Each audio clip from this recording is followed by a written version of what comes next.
बतिया हो तुम्हारा जहाँ आज के रतिया हो देखो न अपन देखाने घूम के चोली के पटिया हो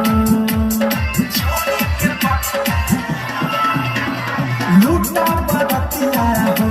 तुम्हारा जहाँ आज के रतिया हो देखो न अपन देखाने घूम के चोली के पटिया हो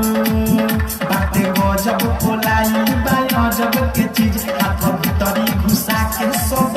के गीज ढोढ़िए कदा देखो दूज खाल हो